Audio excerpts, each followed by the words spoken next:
The anime begins with a girl who was imprisoned by the Empire, but one of the girls from the Empire's frontline decides to set her free. Both of them run away together, facing and defeating several soldiers along the way. Without knowing what else to do, one of the girls tells the other to keep running without looking back. Suddenly, a special soldier, known as one of the Empire's dogs, appears and declares that the situation is out of control and that no matter how much they try to flee, the results of their research will soon catch up with them. At this moment, Catalina, one of the girls, confronts the man and asks him to stop all of this and leave Lyria alone. But he ignores her pleas, saying it has always been this way and that she should know that sneak attacks never work against him. Suddenly, the crystal inside Lyria shines intensely. This phenomenon causes the Imperial aircraft to be destroyed, and Lyria falls from the sky. In the process, a dragon awakens and begins to emerge. Meanwhile, in a peaceful village, the protagonist, Gran, is chopping wood to sell. He maintains an intense pace, something that impresses his friend Aaron, who admits to getting tired quickly with any job.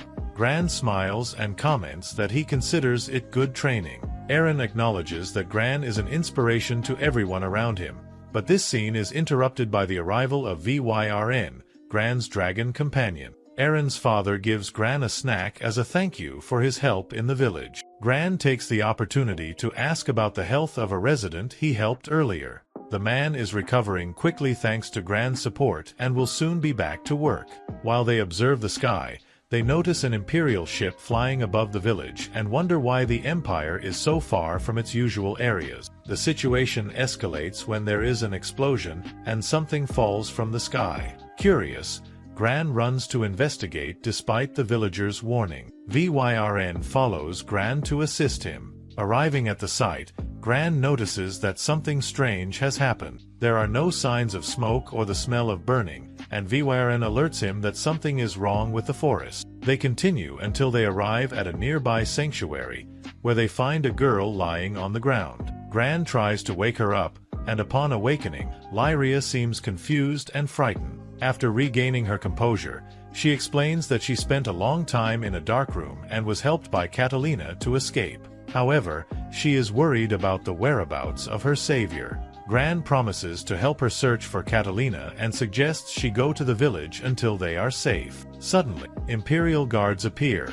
ordering Lyria to surrender. Determined, Gran refuses to hand her over, even after hearing threats. He skillfully confronts the guards, defeating them one by one while protecting Lyria. However, one of the soldiers launches a flare to call for reinforcement. Shortly after, Catalina arrives at the scene, showcasing incredible skill as she cuts down her enemies with an ice-enchanted sword. She gathers Gran and Lyria and decides to flee to avoid a bigger confrontation. During their escape, Catalina reveals that she has a small ship hidden to escape the Empire, but she is concerned about Lyria's safety. After hearing Catalina's story, Gran insists on helping them, even knowing he will face risk. Reluctantly, Catalina accepts his help but warns that the situation is much more dangerous than it seems. They need to face not just soldiers but an entire empire focused on recapturing Lyria. In the village, tension rises as Imperial soldiers begin to threaten the villagers to obtain information about Lyria.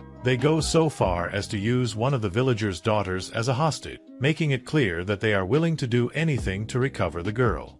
When Catalina appears, she emerges from behind them, charging forward and defeating everyone as if they were nothing.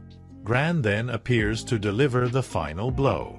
The child starts crying, and the man apologizes to his daughter, thanking everyone for their help. Catalina, for her part, apologizes, saying it's all their fault. Gran insists they hurry, as if they don't, the situation will get much worse. The man asks what Gran is thinking of doing, but he doesn't have time to explain now, promising to tell the man everything once they return. Running out of the area, the man doesn't want him to do anything reckless. Meanwhile, Vyrn talks about the Empire, commenting that they don't care about what's right or wrong. Catalina becomes very sad, worried about the people of the village getting involved in all of this. Apologizing, Gran knows the government is to blame, not them, so he doesn't hold them accountable for what is happening. Suddenly, Catalina hears some noises and jumps in front to block the arrows. The man is impressed by the girl's strength, but he can't offer greetings as a soldier. She definitely had the geographic advantage by using the natives, and Catalina ended up going too far with all this. She asks Gran to grab Lyria and run from the area to protect the girl. But the man doesn't understand what she's thinking, as he can't comprehend the formation she's using.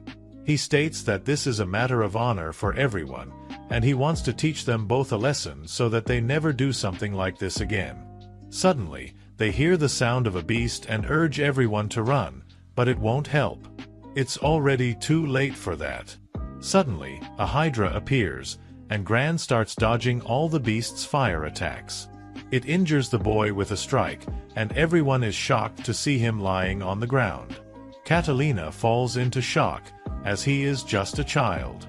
But the man doesn't care, stating that there was only one victim, meaning they took it easy on them. On the other hand, if Lyria released her power, the copies would really go out of control. Catalina, seeing this, doesn't know what to think. The man says, honestly, that he doesn't know what she's thinking, asking if they really want to do something like this.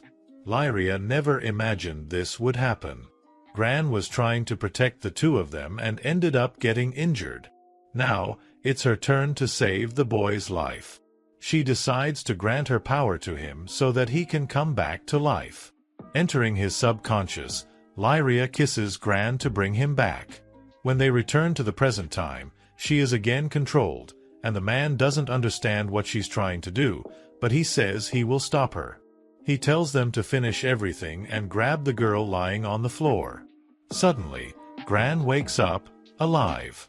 The boy asks what's happening to him, as something feels different. The man, shocked, asks what's happening. Suddenly, something begins to shine in front of them.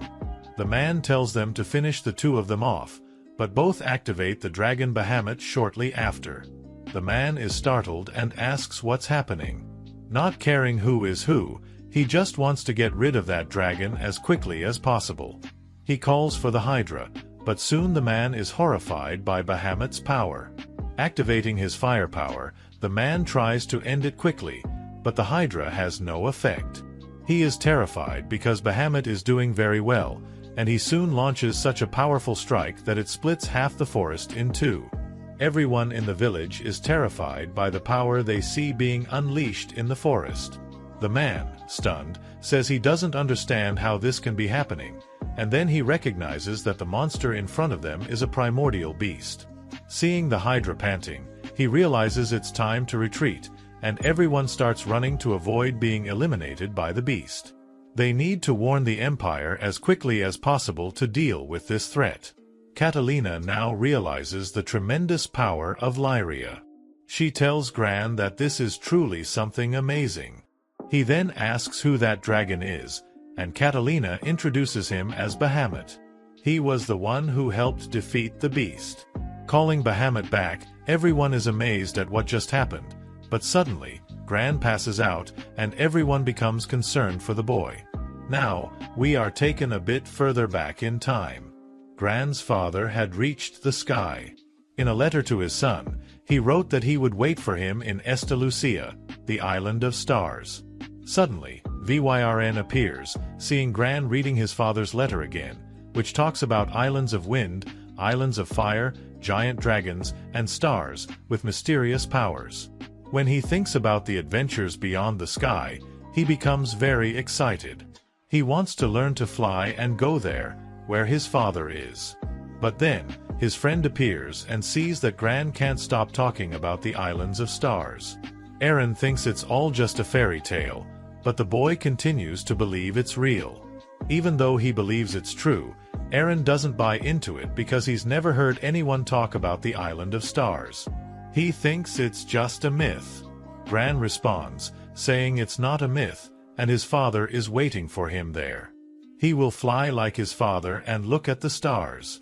Aaron, however, believes he will get lost in the forest and that, maybe, he'll never meet those islands in the sky. But Gran insists that he will truly reach the islands in the sky. Suddenly, a man appears behind them and slaps them to stop their arguing. He says he won't give either of them a snack if they keep going like this. They can complain after helping with the apples. The man knows this letter makes Gran very happy but would like him to take it easy.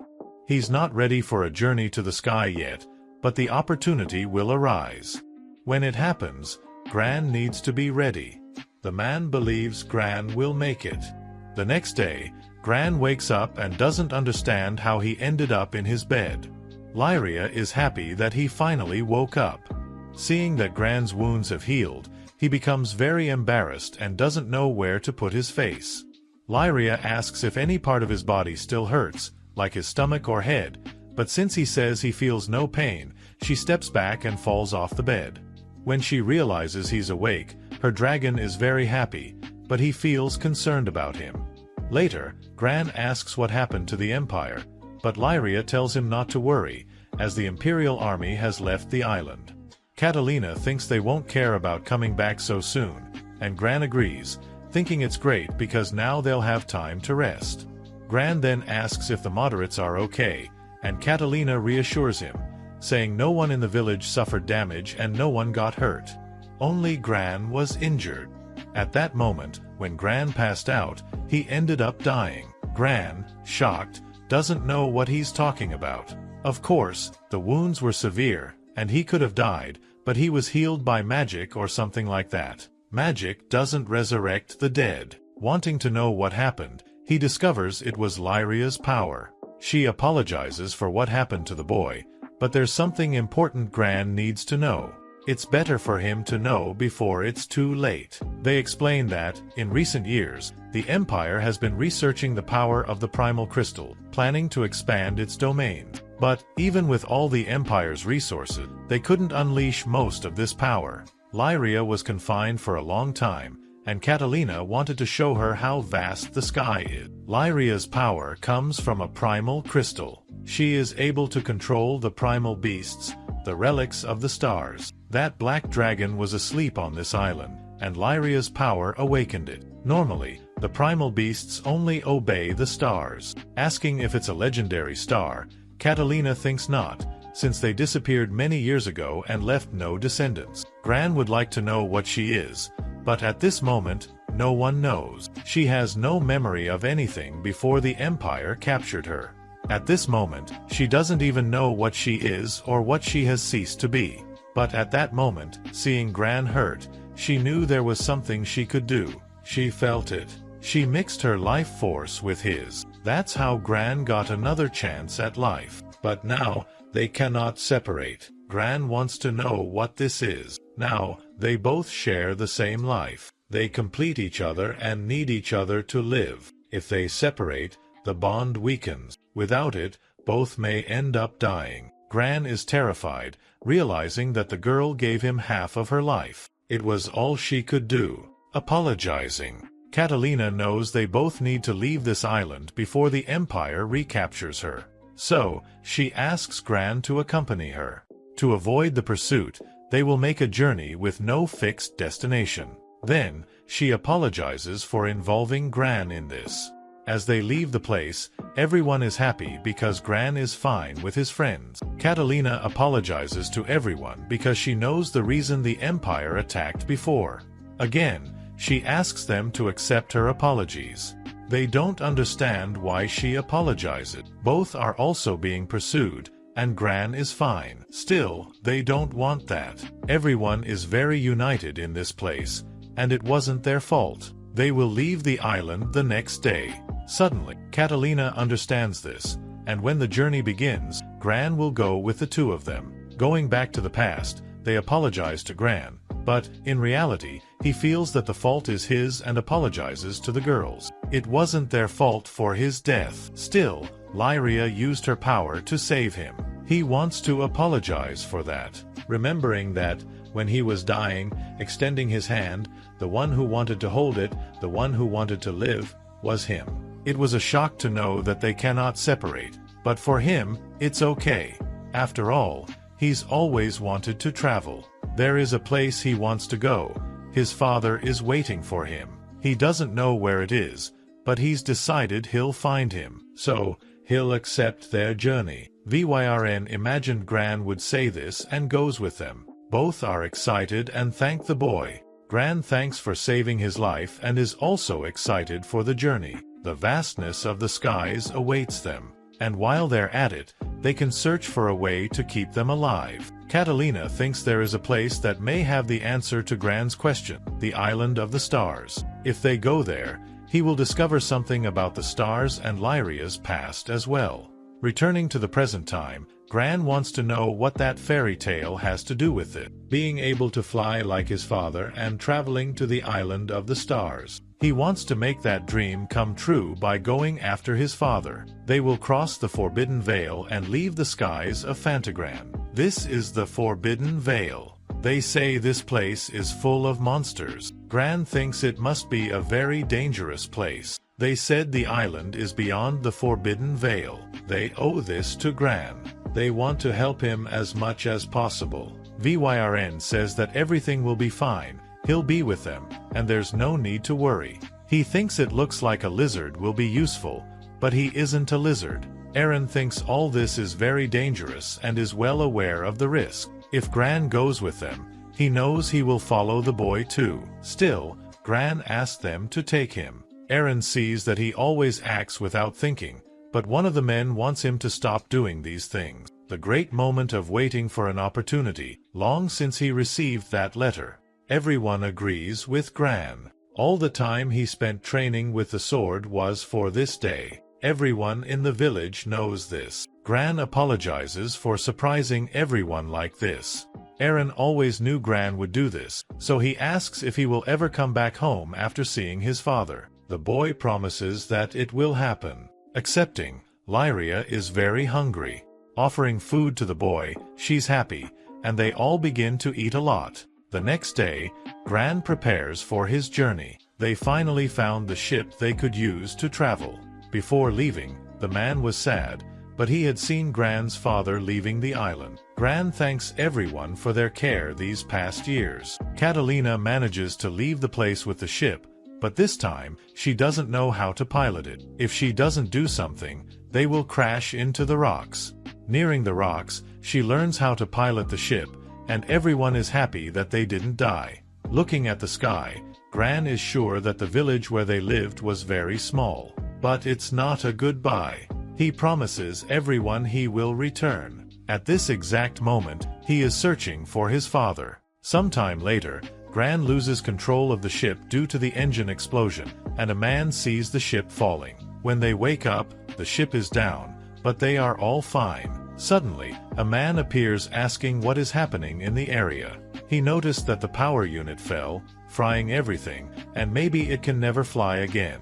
But he wants to know who was piloting and if the temperature was adjusted. He thinks she didn't regulate the power. She flew out without knowing anything. She ended up destroying a perfect ship. He thinks it's all a big waste. At least take a basic course to learn how to pilot the ship. When leaving, Lyria sees the man leave angrily. Catalina thinks it's best to look for a place to rest, so she thinks they should go to the city as soon as possible. They reach Eingana, the main island of the Port Breeze archipelago, the central city. They're impressed by the city, which connects the island. People from all over come to buy supplies and sell things from their travels. A lot of transactions happen. You can get almost anything there, even aircraft. But, for them, at the moment, it's not possible to acquire something that expensive. For now, they will use a transport ship. So, they think it's better to separate so they can have some fun. This island opposes the rules of the Empire, so the military doesn't act as much. They don't need to worry about that. Right after, the man asks if she wants to take this diary so she can write more about her travels, seeing that they are not from this island. Lately, it has been a space for merchants. The statue they are looking at is the statue of Tiamat, the guardian goddess of Port Breeze. People used to thank Tiamat for the pleasant breeze of the island, but now, with knowledge about the weather, there are no more visitors. If they want, they can pray to Tiamat. This will surely please her. They end up staying in different rooms. The next day, all the regular flights are full, and Katarina is surprised. but she thinks this might be a joke. She would like to know what the next flight is, but she's not sure. It might take a while. They can get on the waiting list, but there's no guarantee. Looking to the side, Gran is impressed with the ship, which is huge, seeing that he has good taste. That same man from the previous day appears on the site, asking if he likes ships. Gran's dream is to fly on a ship like that. He understands the boy. If you want to learn to love the sky, first, you need to learn to like ships. It's not easy for an aircraft to fly. You need to understand its power and controls and, more than anything, know how to read the wind. The wind changes at every moment. If adjustments aren't made, it could fall at any time. Seeing that he knows too much, Gran asks if he is a traveler. He used to be, but now he isn't anymore. Nobody understands why he stopped, since he loves ships, but that's a different issue. At this moment, he doesn't plan to travel again. Not wanting to be called an old man anymore, he introduces himself as Rakkan. The man thinks this is a perfect moment and invites them to go with him, saying he will show them something interesting. He thought they wouldn't undo what had been prepared, so he brought a part of the ship to the location the day before so they could take a look. No one understands what he will do with this scrap, but he asks them to observe. He started it again, and Gran is really excited because he fixed it. At this moment, he doesn't know if the ship will fly again. But if it's fixed, they can fly on it again. Next time, they'll need a helmsman, otherwise, he won't return the ship. Asking how much it costs, he says he would never charge a child. They say there's a ship left over, and they need to get rid of it. The man doesn't want them to believe something like this. When the gift is too big, even the saint is suspicious. They offer some apples to gain Gran and Lyria's trust. Lyria asks them not to trust people this way, and calling the woman lieutenant, she realizes she spoke too much. She wanted to keep this secret. They are part of the Empire. They manage to run out of the place, chasing the two to catch them. Appearing in front of them, Gran and Lyria enter an alley. Seeing they were caught, Lyria is very tired. Seeing it's no longer possible to continue running, Gran asks to take Lyria to Catalina, who he will try to buy more time. Launching a flame attack at Gran, the blow is cut, and he wants both to escape. He rushes at them, but, about to take a blow, in reality, there's a woman on top of a house using her powers, but they never imagined there were underground passages like this. He explains that it's a secret passage used during the war. Lyria thanks them for saving them, but the man knows that Gran is an eccentric person and that he's going out fighting enemies like this. He thought there would be no other way to get rid of them. They need to think about the future. If you value life, don't be reckless like that. He wants Gran not to forget this. Meanwhile, Catalina is looking for them. When she least expects it, she appears at the site, and suddenly, she appears in front of Gran and Lyria. The girl says they were helped by the man, and before thanking him, he doesn't want her to keep thanking him. He's tired of sticking his nose in her business. Leaving the site, Catalina wants to know what really happened. Catalina is impressed that the Empire appeared. They didn't say much, but even so, she knows it was them. She asks if they were wearing the Empire's armor or uniforms. Then, she's sure she's after them. That means the island isn't safe. Gran knows they need to leave this place as soon as possible, but there's a problem. All the flights are full, and there's no way to leave the island. They will be stuck there for a while. Seeing this as a problem, Katarina needs to think of an alternative so they can leave. Suddenly, a girl appears asking if they need anything. Lyria is impressed to see that she's a little girl and still works. But in reality, she's not a child, but a race that doesn't grow. Katarina explains they need a ride to another island, but the girl apologizes, as it's been really hard lately to find transportation. All the crews are busy. But she has good news. There's a used aircraft for sale, and the price is very cheap. Seeing the price, Katarina can't afford it right now, plus she still doesn't know how to drive a ship. One of the people overhears the conversation and knows someone who's free. Seeing that they're talking about the man who helped them, he's a very skilled pilot in the city. Also, he's fixing a ship that hasn't lifted off the ground for a long time. No one knows how he will get it to fly, But still, he doesn't give up and keeps trying. When leaving the site, Gran thinks it would be good to ask him to be their driver. Rakkan is skilled with aircraft and good with repairs too. He took the ship Catalina destroyed to fix it. Catalina feels a sting as she remembers this, but realizes his mood is strange and might not understand the situation. Lyria, however, doesn't think the man is a strange person. She's sure he'll listen to all of them. Since they have no other option, it's better to try. Katerina sees there's nothing else to be done and decides to accept the proposal from the two. Walking a bit more, they manage to find Rakkan's ship and are impressed with what they see. They called it scrap, so they imagined it would be more destroyed. But in reality, it's intact. Gran is sure it's something average, but it seems good enough to lift off. He bets that Rakkan fixed it completely. Looking at it, still, he's amazed. Suddenly, they start to hear heavy steps and realize they need to hide as soon as possible, asking them not to make noise. The scene returns to the dwarf, leader of the troop, asking for a stool. Seeing that he's General Furious, Gran asks if he knows this man. He definitely has a headache. Returning to the same scene. He wants to observe the wreckage of this city while they pay for the insolence they committed against the government. One of the people thinks this operation is an overreaction and that the entire island doesn't need to be destroyed. Getting stressed, he asks if they are implying that his judgment is wrong. The man goes into shock because that wasn't what he was thinking. Wanting it to end, he's annoyed. He wants to trust to see if everything is ready. They respond yes, but he's no longer of any use to him. So, he eliminates the man for being useless, making him fall to the ground. Lyria ends up saying something upon seeing someone in front of her. She wants him to see who is in front of her. Using her magic, she realizes it's Catalina. Surprised by who she found, he's quite satisfied with this gain. Perhaps he was planning to leave the island with the wreckage. So, he wants her captured as soon as possible.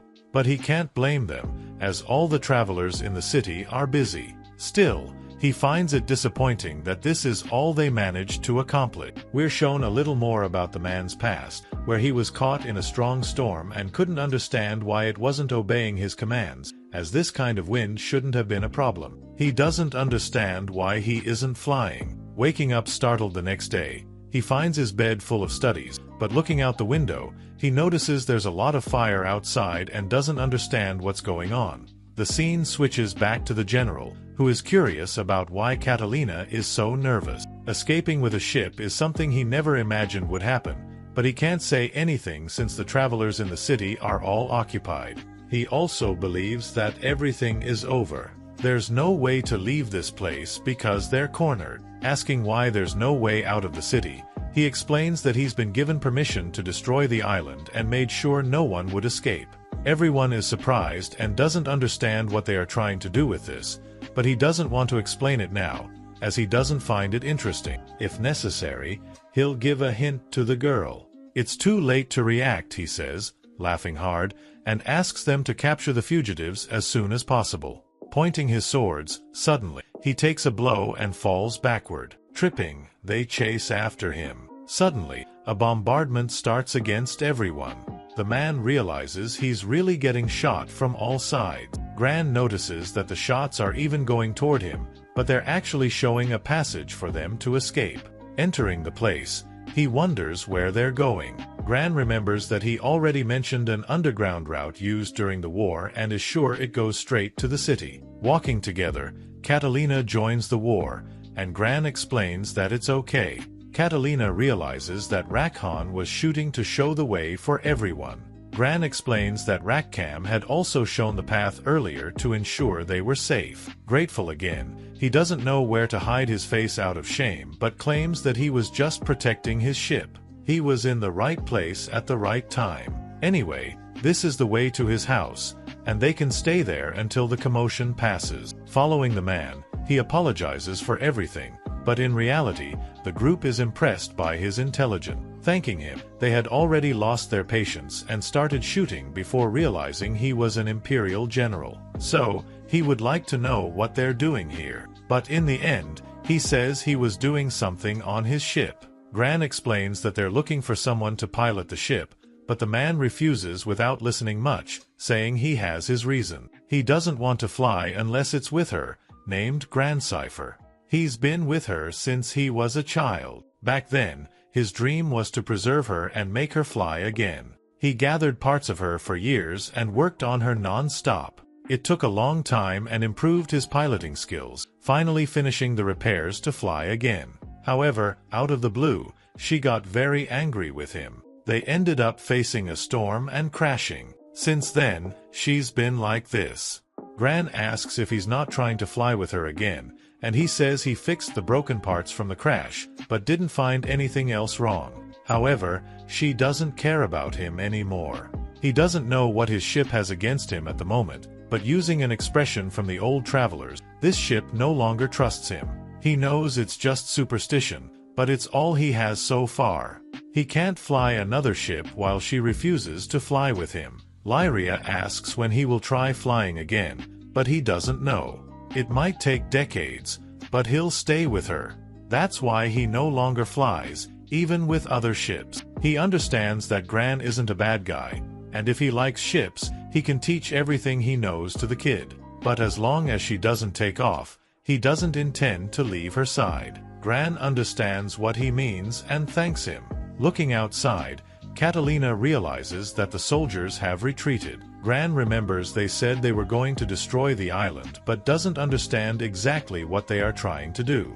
At that moment, Catalina doesn't know either, but she needs to warn the people in the city as soon as possible. She thanks for the help, but the man asks them to wait a little, as he's going with them. Now, not stopping, he can't stand by idly. The scene shifts to the brat bothering everyone, saying that they're useless. First, they let the brat escape, and now this. He doesn't understand why he was rescued after taking a shot. Hitting the man for no reason, he tries to explain, but he doesn't care about the explanation and keeps cursing for no reason. He asks why they brought everyone to the place. Dropping it, he says he'll eliminate the sniper along with the island. Then, he asks them to rise so they can leave the island. He wants to know if everything is ready. The troops are in order to wipe out the village. Then, he'll sit and watch the island go up in the air. One of the men asks what they're going to do with the girl on the island. He replies that he wants to eliminate her along with the rest, for security reasons. Catalina notices that they are Imperial agents hired to hunt them. She wants to know what they want,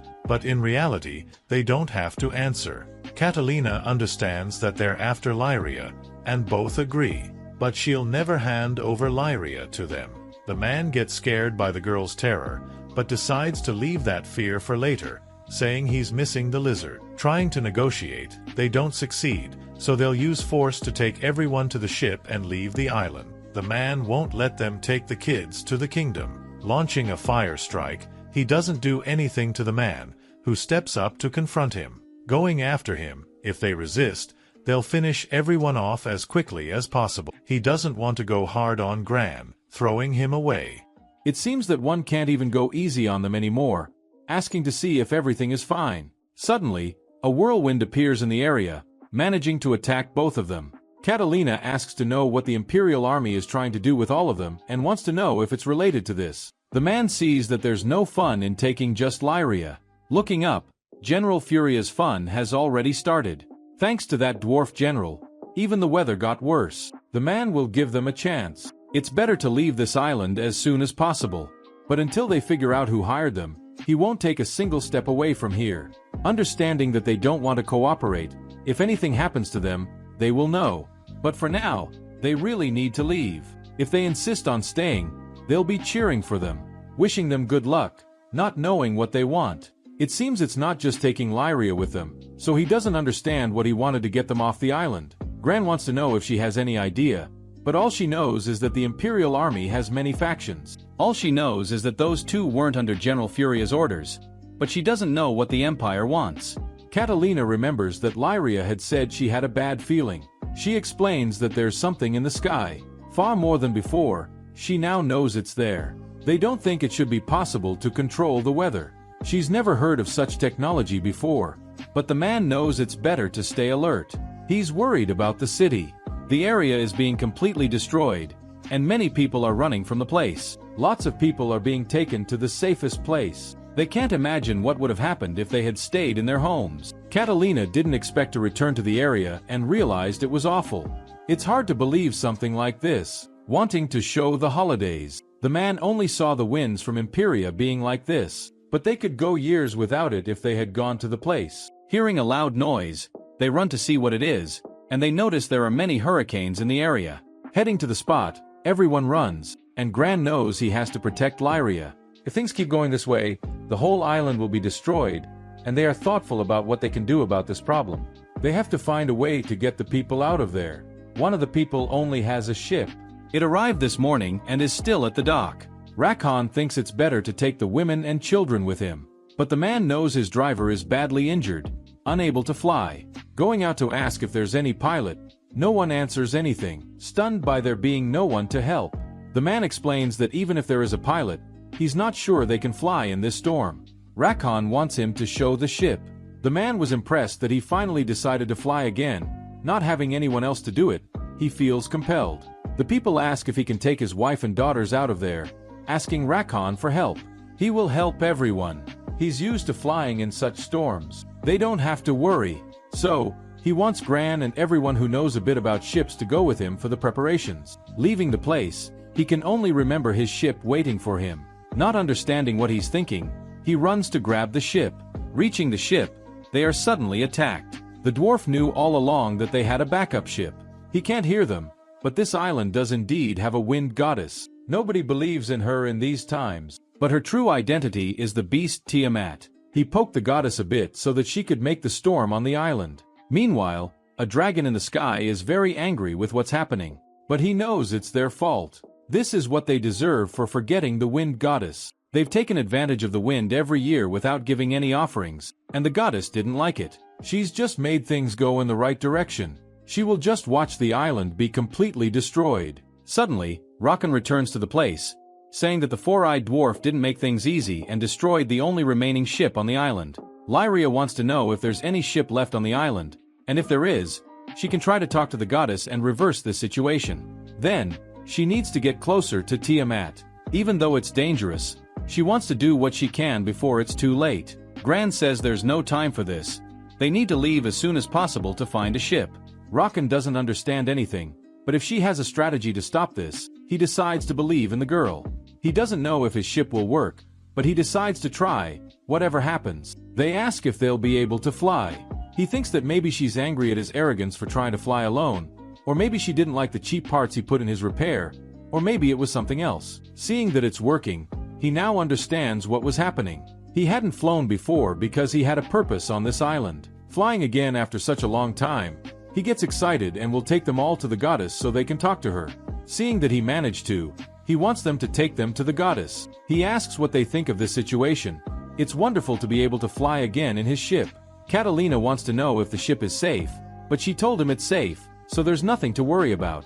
Lyria is impressed that he can talk to the ship. Looking ahead, Lyria points her finger to where they need to go. Then, she wants them to hold on tight so they don't fall off the ship. Lyria can feel the girl's presence and wants them to continue. Meanwhile, the city is being increasingly destroyed, and the little guy gets excited about it all. She's becoming more aggressive, but it's possible to manipulate her to a certain extent. The little guy realizes that it's not as bad as it seemed and wants to make sure everything that's happening gets recorded. If it continues like this, they'll end up getting hit, but he doesn't want them to think about that, as they believe the ship can handle more than they think. As they shoot at them, Rakhan evades the attacks like a ninja, realizing it was just by chance. Catalina doesn't understand what's going on. Soon after, they're hit by more powers and he can't keep dodging anymore, seeing the situation is getting worse. Still, Gran knows she's doing all of this just to protect herself. Something is approaching them. Dodging the blows, he continues his journey to try to reach the wind goddess. As planned, he arrives at the place in time but notices there's a dragon around the girl, and everyone starts to get scared, not knowing if they can reach her or not.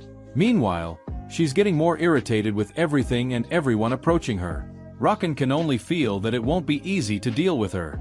Gran asks Lyria to hurry up and try to talk to the goddess to see if they can save the island. Talking to her and asking her not to destroy the village anymore, The goddess gets even angrier and shoots at them. Seeing that her voice isn't reaching the goddess, Gran needs to find another way to communicate with her and asks for Gran's help. He wants them to take her high up to try to talk to the goddess. Catalina doesn't understand what they're thinking, but imagines they must have some plan to make the goddess stop. Lyria thinks she knows the reason the goddess isn't responding. The Empire must be controlling her, so she's going to lend Bahamut's power to Gran. She hopes he saves her. Lending Bahamut's energy, she jumps out of the ship right away to face the goddess, running and using the stones to dodge her attacks. After getting hit full force, she manages to cut part of it and still stands, using the Hydra to get closer to the goddess. She cuts what was controlling the goddess and finally manages to save the city from the Empire's clutches. Falling from the sky, by chance, she's saved by the goddess, who regains her senses. Orphan thanks, on behalf of everyone, for the gentle breezes she provides to all, but no one else thanks her. From now on, he'll do everything he can to make sure everyone thanks her. Disappearing from the place, Lyria receives a gift from the goddess, and Orphan apologizes for causing problems to her ship. When they return to the island, he asks if everything is really fine. The answer is yes. She will guide the gentle breezes back to the island. Everyone is very grateful. Orphan asks them to wait a little. All this confusion was their fault for forgetting about the wind goddess all this time. The people of this island must live in harmony with her. Knowing there's much to do, they still need to move slowly until everyone approves of the goddess and begins to thank her. Still, Catalina is a bit apprehensive about all this. They all have lunch at the place soon after, and Catalina comes to talk to the boy. She realizes that, indeed, he is hopeless. Some people see his injuries as medals of honor, but she doesn't want to see the boy all injured. She apologizes for being so irresponsible. The way he fights, even with extra lives, won't be enough. She doesn't understand how he can risk his life so easily. Gran thought this was the only thing to do, the only option at the time. Catalina asks if he didn't even think it could all go wrong. Gran feels it would have worked with the power Lyria lent him. The girl wants him to listen now and tells him that from now on, she wants him to consult her before acting. She is the boy's guardian and cannot allow him to die for nothing. She'll also do whatever it takes to solve any problems that may arise. She asks if he will do that. Gran apologizes for worrying the girl. When they enter the restaurant, she shows the boy the gift she received from the goddess. When touching it, Gran sees several disturbing scenes. Suddenly, the same merchant appears at the place and asks if what she's holding is part of the celestial map. Both don't know what it is, but Catalina heard that all the pieces must be gathered to cross the forbidden valley that separates the heavens, and to think she received one of them is bizarre. She's impressed, since it's the first time she's seen something like this. When touching it, she remembers seeing a red mountain and thinks it might be the Fremel Island, in the Vault's duchy. The scene changes to Gran talking to Orphan. He wants Gran to be his driver. He asks where he wants to go, and Gran still doesn't know. Gran has a place in mind, the Star Island. Orphan is impressed, since his father is waiting there. Reading the boy's letter, he explains that he's only seen it in fairy tales. Seeing that Gran needs companions for the journey, he decides to agree. The next day, they are ready to depart, but that girl appears at the place wanting to cause trouble for them. The scene changes to the people who were attacking Gran's group, explaining to their master that they managed to stop Tiamat. They apologize for not being able to get Lieutenant Catalina and the others off the island before it was destroyed. They don't understand how he stopped, but the girl doesn't care about that. She wants to know if they planted the seeds. They respond that they did, spreading rumors everywhere. The scene returns to Gran, where they need to find someone, whose name hasn't been said yet, and want to talk to them personally once they reach the Vault's duchy. They think it's better to go there since there aren't many Empire people in that place, which seems like a good destination. The group's great leader is Gran. Looking ahead, he realizes they're almost at their destination. Seeing the place full of mountains, it's a beautiful city, and everyone is impressed. After a while, they will settle in to enjoy the city. They still don't have an entry permit. They want to find a way to stay in the place, and a man wants them to talk to him, saying he will solve this for Gran's group. Orphan is not the captain, Gran is. The man finds this a bit suspicious, since he is very young and doesn't seem to have much experience. Orphan knows that he may look very young, but he doesn't want them to underestimate him. Gran is the person in charge for most people, and because of this, he is the big captain. Wanting to move on quickly, Gran signs to get the city visa. Upon arriving at the place and seeing a little more of the city, suddenly, that same girl appears, who arrived at the same time as all of them. No one understands why she is at such an easily accessible place. She explains that she is everywhere and nowhere at the same time. She has work for all of them, but they can't talk about it yet, so she will meet everyone at this place she is showing to provide more details later. The locals get nervous about outsiders, so she wants them to be careful with their actions. Walking through the city, everyone is really impressed by the place, which is very beautiful. But as they walk, they notice that everyone is closing doors and going into their houses, not understanding what got into those people. As night falls, she introduces the man to all of them, saying that he will be the client seeking help. The man wants them to lend their strength to vaults. She is from government intelligence. Asking if he is part of the government, he responds that he would like them to keep it a secret. Catalina thinks this could be related to someone who went missing. The person who is missing is the Archduke, the most important person in this city. Everyone thinks this is a big problem, but he knows that because of this, it cannot leak to the public. Even so, people have already started noticing his absence. Proceeding with business is getting more difficult. Understanding the situation, Orphan thinks that people are wary of outsiders, but according to information, the Archduke had been in contact with the Empire. And if the Empire is involved, the options become even scarcer. Catalina sees that this could affect diplomacy, so it's best to be cautious with the Empire. The man wants them to accept the mission. Catalina notes that this will be more dangerous than she imagined, especially with the whole nation involved. Lyria sees that the Archduke may be in danger, so she wants to search for him. Since Gran is the captain, he is the one who decides what should be done. Without thinking too much, he agrees to save the man, and everyone is excited to find him. By agreeing, they are all with Gran. No matter what happens, they will find the Archduke as quickly as possible. The man is very excited about what's happening. After leaving the place, they begin gathering information. Gran decides they will split into two groups to see what they can learn about the city. After all, they don't have much to work with. They will ask as many people as possible to try to find any clues about the Archduke. Everyone speaks very well of this man, who is very sociable and caring with people. Meanwhile, there is someone listening to everything happening. Talking to a girl, someone explains that they are saying the Archduke joined the Empire. Orphan thinks this is just a rumor. She knows this, but whoever is spreading this information just wants to spread lies. And the only reason is that more and more Empire ships are in the area.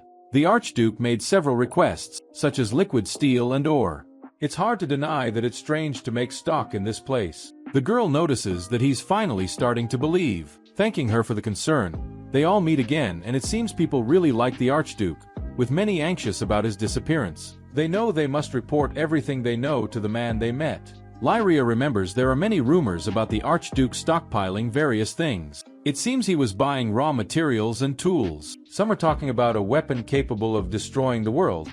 They've also heard that he was kidnapped by the Empire, and some claim to have seen him coming in and out of Empire ships. There are several suspicions running through the city. Maybe these rumors aren't lies, after all. Catalina asks to know if he thinks the man wanted to work on a weapon to destroy the world. Maybe he was kidnapped, or maybe he went willingly. There are many assumptions. Orphan has a strong hunch that, maybe, just maybe, he's working with the Empire. Meanwhile, a girl watches them all talking. Gran sees that everyone seems to have a different story. Everyone wants him back, so he must be a good person to all. Orphan asks them not to get mad, as he just made a guess. Catalina knows this, but she doesn't have enough information. It's too early to form a hypothesis. She thinks they need to investigate a little more. Gran thinks he's right and that they will try to go outside the city to search for the man. The girl is listening, and suddenly, she disappears from the place.